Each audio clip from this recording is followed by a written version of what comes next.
anticipate hiring in the near future once the build's complete. And I believe Sharon Perry is the acting superintendent. Is it still a 2-year term? And will the $15,000 stipend end for Perry since it's to support potential land purchase and building projects moving forward?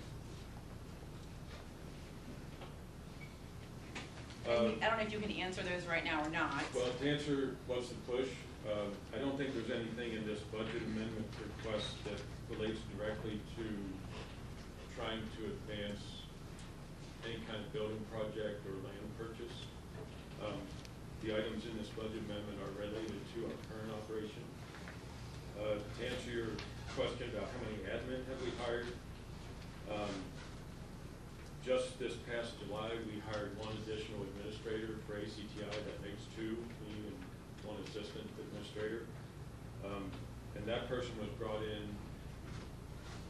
to help run the school on a daily basis so that I could focus on trying to advance the project and see if we could afford to expand ACTI. And that administrator was also brought in to relieve one of the 2 other people that I mentioned because the business office needed some more help, and she was my kind of attendance secretary. She tracked attendance and some student service things. So this administrator was brought in to really focus on attendance because we have attendance issues like all schools. So he's getting a good handle on that, and he's also helping with PIMS reports and relieving her of some of her duties so that she can help the business office where that help is needed. How many do we expect to hire if we were to build a larger school? I think 2 administrators is enough for the size of school that we're looking at, and that's based on comparisons to other similar sized schools in Pennsylvania. So I don't think we'll need any more administrators. We may need services like a guidance counselor or special ed folks or something like that, but I don't think we need any more administrators. And for Dr. Perry's term, when the superintendents meet on a monthly basis, they made the recommendation for Dr. Perry to serve for a 2-year term. And that was based on, as we looked around the room and looked at the experience of the superintendents with career and technical education and what we're trying to do in Adams County, we felt that, the whole group felt that Dr. Perry would be the best superintendent of record for the next 2 years to lend her expertise to what we've discussed. And I think like with the word, like, push, like we have to vote on this tonight, but that's us trying to push things forward. So the stipend is going to stay after her 2-year term? She's going to get it every year, and then whoever becomes the superintendent of record is also going to get this? That would be up to the Joint Operating Committee. Like I mentioned, superintendents of record at other career and tech schools typically get a stipend. But it would be up to the JOC to decide what that stipend would be and what the requirements would be to get that stipend. I mean, the Joint Operating Committee could recommend that Dr. Perry come up with some goals that she would like to accomplish, to earn that stipend. But like I said, I can tell you she's been a huge help to me just in the few months that she's been in the position.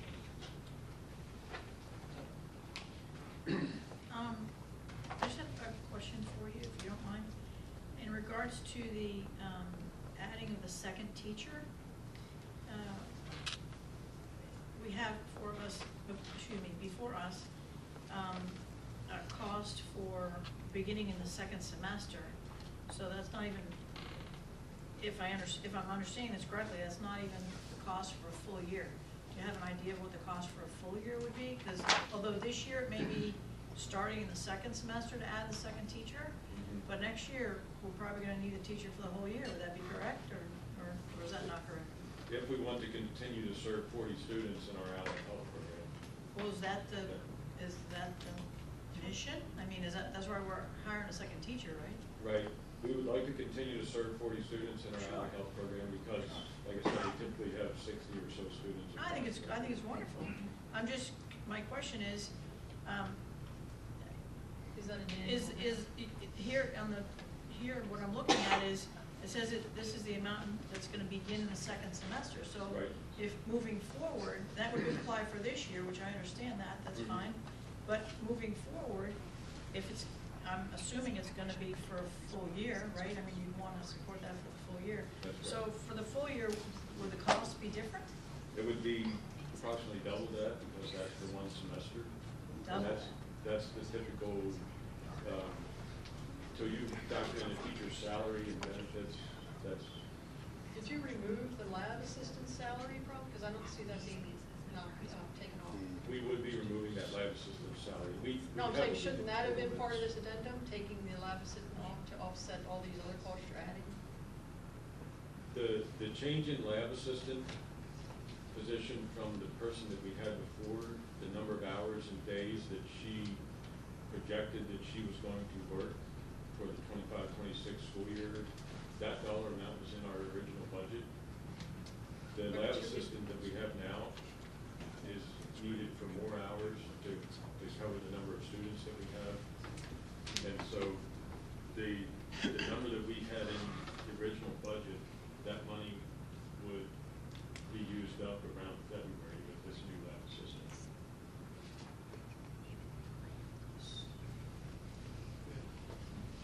So we're gonna go from 57,630 to 15,260 for that second teacher. You said it would double? For the second teacher, the cost for the full year? For the full year, it would be approximately twice what we're asking for there, the 57. One- So it'd be. So it's 115, 260. Yes. That, Okay, correct does me that if I'm apply wrong, to? but that's about what a teacher costs. So you get salary and benefits and P-certs and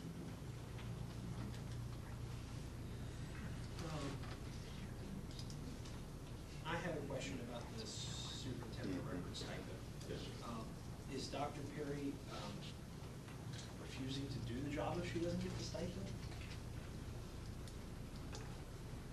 She's been voted to be the superintendent of record. I can't speak for her, but I feel that she would serve in that capacity. I'm not, I can't speak for her.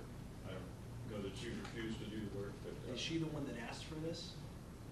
She agreed to do it based on the conversation we had with the superintendents. The way we've been doing the superintendent of record up until this point has been a rotation. And the rotation that was coming up was Littlestown superintendent and superintendent. Sean, correct me if I'm wrong, there are several new superintendents in Adams County that probably would not feel very comfortable taking on extra duties. That's correct. Dr. Perry's been here the longest at about 6 years. The next one behind her, behind her was Mr. House at Fairfield, and he just finished as superintendent of record.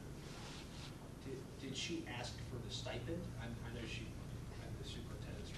It was discussed among the superintendents that she brought it up, and it was discussed among the superintendents that they thought that was a good idea because of the responsibility she was taking on and help that she was going to provide with her experience. And there was also an assistant director added, you said. What is the cost of that director?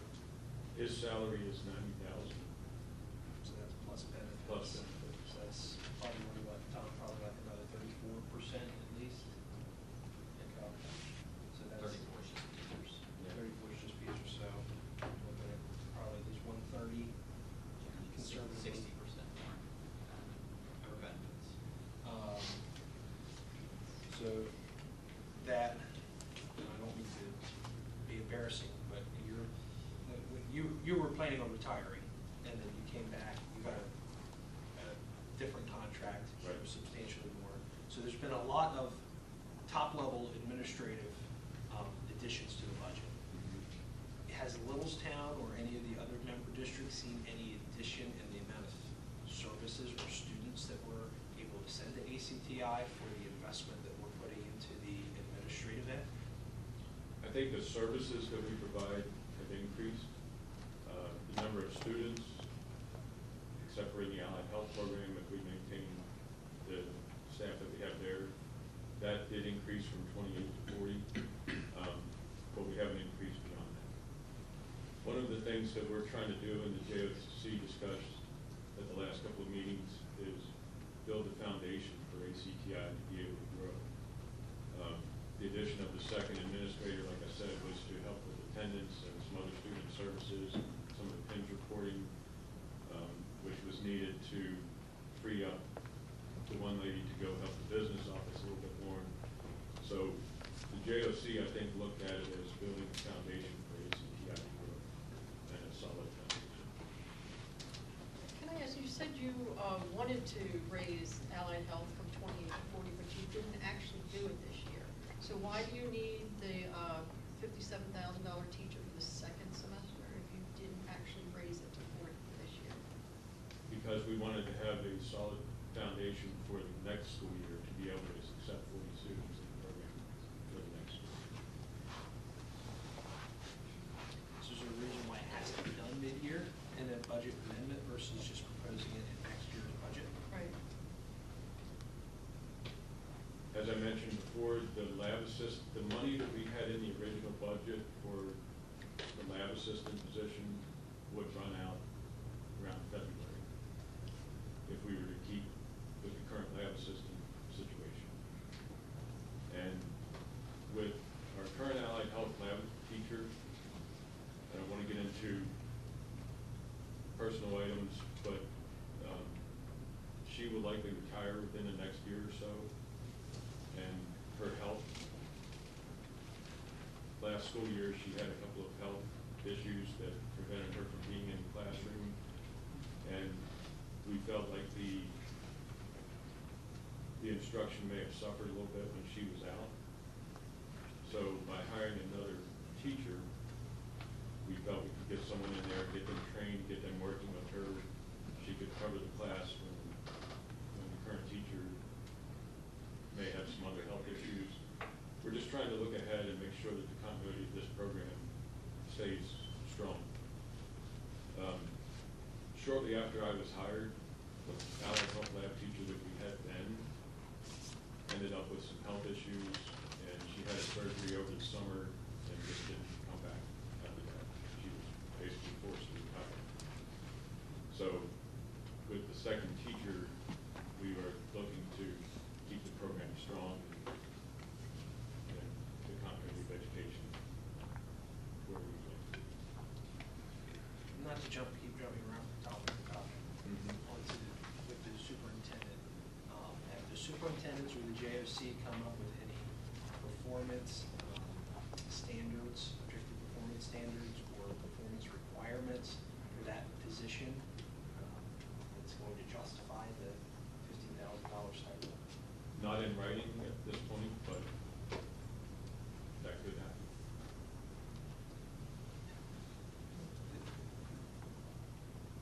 Are there any other questions at this point? Have you ever thought to do a foundation to help offset some of these costs? Like we started the Thunderbolt Foundation to help supplement things with our school district.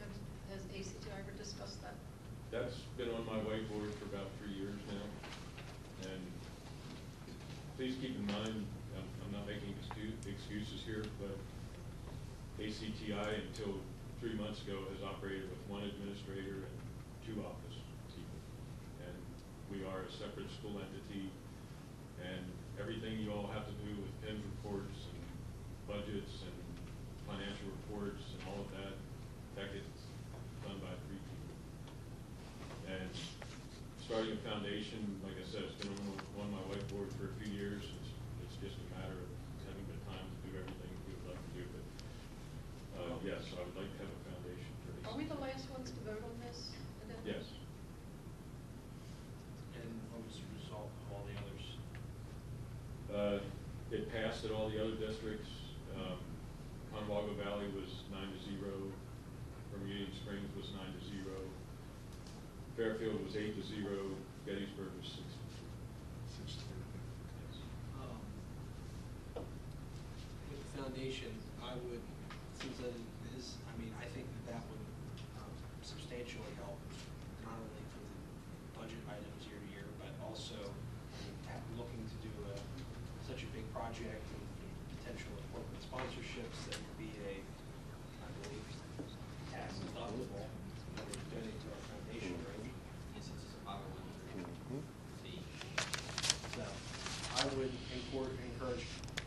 volunteer, you can put me down that I will help in whatever way I can. I would encourage you to solicit some other board members from here and from the other participating districts. And I'd like to see us get a foundation going for ACTI. I don't think anyone, I certainly can feel as though I can speak on behalf of this board. I don't think anybody on our board, I don't think anybody in the rest of Adams County, or any other boards, is against what you're doing or against career and technical education. I think that we're wholeheartedly for career and technical education and see the need for it in our county. We just have the responsibility to do so in a fiscally responsible way that considers the taxpayers of our districts. So. Mr. President, may I add something? Sean, would you also agree, once we're much closer to a land purchase, and Mr. Yarger, you might want to jump in, I don't mean to put you on the spot, but as our liaison, and there's a much more serious rendering of what things could be potentially and whatnot, and that there's some growth. I know the county commissioners of Adams County have already dedicated some serious funds. I've heard Senator Mastriano, Torrin Ecker, and Dan Mao, all three of them speak very positively about it and putting on a lot of pressure to our governor, who is a supporter of career and technical education. I would like to think, once there is a serious proposal out there, and possibly, you know, a land purchase and so on, would you agree that there's a good chance, hopefully industry and places like Mr. Levan just put something in the Gettysburg Times recently. I would like to think he might give us $1 million or two. Probably should have said that, but that other industries and so on, I think would be it would be to their advantage to really support us. All the the contractors that are out there and so on. Would you think once the community sees that there is some much serious movement, that has a good potential of happening? And Steve, you might want to chime in. Sure.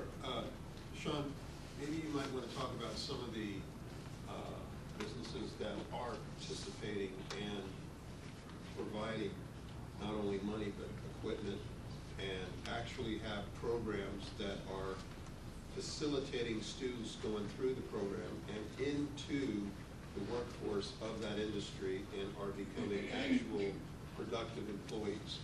If you can talk a little bit about that. Sure. Every one of our programs has an occupational advisory committee. We're required to have that committee for each program, like I mentioned at the session Thursday evening. And any new programs that we start, we also have to have that committee in order to get the program approved by the state. And I've spoken to some groups that are related to the programs that we would like to start, and I have a list of folks that would like to participate in those committees. Businesses that we currently work with, some big names that come to mind are Punalago Enterprises. They hire almost all of our juniors in the building trades program every summer, and it gives them a preview of those students. And then a lot of them get hired there full-time in their apprenticeship programs and with their scholarships. A lot of the automotive dealers in the area work with our diesel tech students because we don't have an automotive tech program, but some of those students work in local automotive dealers.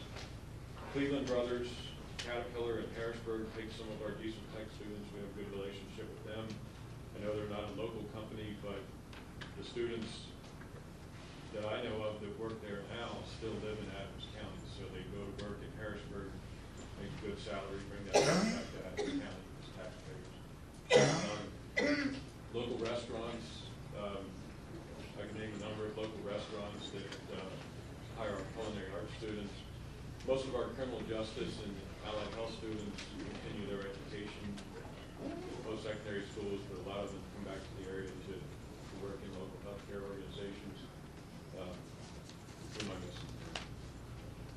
Computer networking, we've had students working at TRACEA in Gettysburg, Everround in the Cumberland County area. Statistics show that 2/3 of the folks that live in Adams County work outside of Adams County. So even though some of our students may not work in Adams County, they live in Adams County and bring that money back to Adams County. And, Dr. Morgan, I was gonna respond to something that you said, but I forget what it was. Happens to me all the time. I only have one other question. On Yes, ma'am. Thursday night, you talked about an $85 million grant, but we couldn't use it because you needed a building to renovate. It's for renovating a Oh. current existing building, not for new land purchases. That was an item that Dr. Perry brought up. She came across an article, I'm not sure exactly where it was in Pennsylvania somewhere, but somewhere in Pennsylvania, there was a school that got an $85,000 grant to build a brand new ag. Thousand or million? $85 million grant. Did I say thousand? Yeah. Sorry. Yeah, it was an $85 million grant to build a new ag, school centered around agriculture. And, you know, if we include an agriculture program in our project, we should be able to get some of that grant money as well. I know what it was, Dr. Moore, I was gonna say, it's kind of related to what you asked. But there are schools right now, you asked about different ways to help fund what we're trying to do, whether it's through legislators or that. There are different grant opportunities out there that career and technical schools like ACTI are getting right now to help with their projects. Cumberland Perry is getting started on a $23.5 million renovation and expansion. They're getting several $1 million of RACP money to help with their project. We know there's grant money available to help with infrastructure, like if we were to find a piece of land that we needed to get water or sewer to, there's grant money to help with building infrastructure. And that's been one of our biggest obstacles of trying to find a piece of land that's suitable, is having utilities available. So there are a number of different grant opportunities out there that help us pay for a property. Just got one more question. Yes. Sean, if you could just maybe talk, what is the #1 industry in Pennsylvania? The #1 industry in Pennsylvania. Agriculture.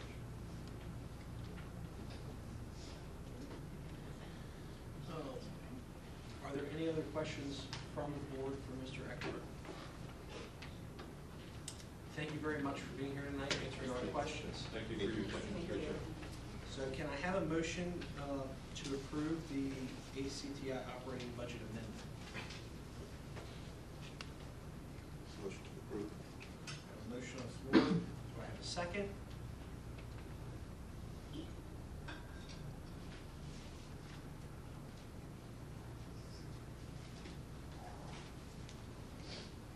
Is there a second?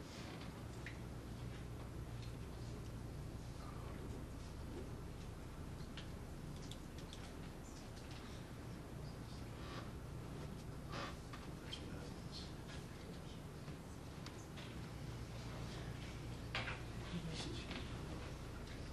I'll make the sound. Is there any discussion?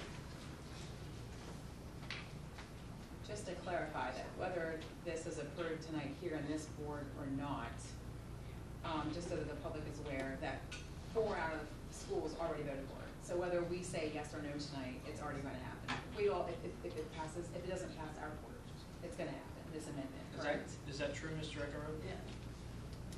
That is correct. One quick, Steve, as a representative, do you have anything to add to the discussions that you've had at the meetings? It's really important that we help people understand it's going to take a while, it's going to take an investment. There's been conversation of, you know, taxpayer and industry and investment. And part of our job is to really, whatever you feel like you have a gift in life, to get on board and try to really talk about it. And really talk about ACTI, what we'll do for the future of our children going into the second and third generation. There's talk about history and things about why Adams County did not take advantage of grants and money, Fed, state, back in the 70s. But here we are, 50 years later, with our today's dollars and not dollars of 1970. So it's going to be, you know, some serious planning, some serious discussion on how to move forward and how to accomplish it. So, Well, this isn't a vote on whether or not we're for ACTI. This is a vote on whether we think this stipend, set a precedent for this stipend, and whether we should add this teacher in the second half.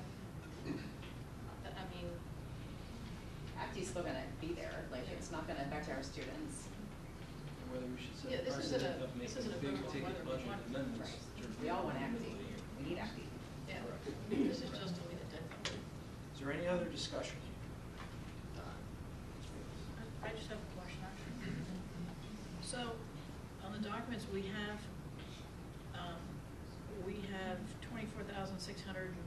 $24,646 that would come from Littlestown, okay, to support this. My question is this, from that 26,000, does that 26,000 include the additional monies that were identified tonight? In other words, the additional money for the full year cost of a teacher? No, it's only This 57. this would just be our portion of the 2026 budget. So then the additions in next year's budget will be reflected when we vote for their budget in May. Is that when you send it to us?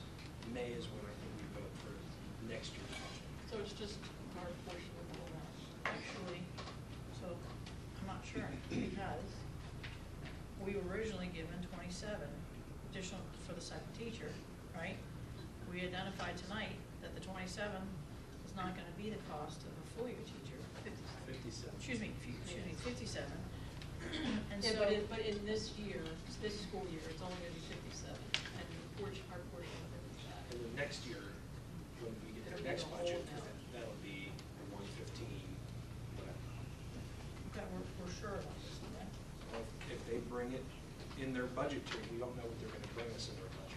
No, I mean for this year.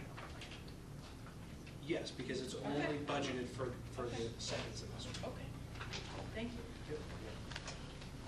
Let's vote. Any other discussion? We're gonna do a roll call vote. Mrs. Mummer, please call the roll. Mary Brenneman. No. Donna Bayless, Opposed? Jeannie Ewan, No. Janelle Ressler, No. Danielle Brenneman, No. Dwayne Sullivan, No. Stephen Yerger, yes. Philip Perez, Yes. Nick Lovell. No. The motion does not pass. Steve, I will recognize you to do the remainder of the FPF. Okay, on the finance, property, and supply report here, I would ask anybody if they want letters B, C, D, E, F, G, H, I, or J. I see you. C, yeah. We need to pull E, You said that? E, E, so we can, give our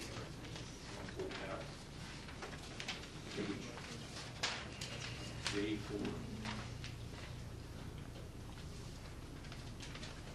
Is there any other items to be pulled? We're gonna pull J1.